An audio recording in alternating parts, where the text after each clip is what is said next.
সম্মানিত মহাসচিব, প্রিয় অভিভাবক জনাব কাদের গনি চৌধুরী, আমাদের সকলের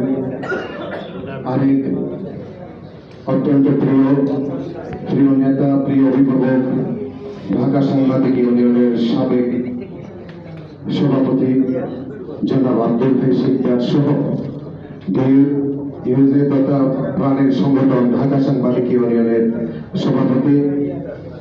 যিনি পারিবারিকভাবে একটি ক্রান্তিকাল অতিক্রম করছেন, নানা রোগে আক্রান্ত হয়ে নিজে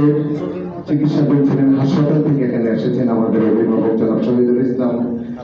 ডিউজের সাধারণ সম্পাদক প্রিয় অভিভাবক জনাব খুরশিদ আলম সহ মঞ্চে আছেন আবদাল ভাই সহ অন্যান্য নেতৃবৃন্দ, আছেন ঢাকা রিপোর্টার্স ইউনিটির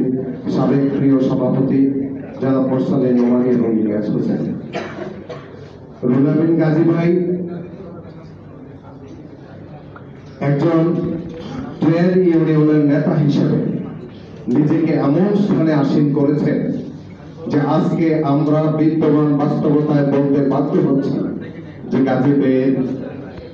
শূন্যতা পূরণ হবার নয়।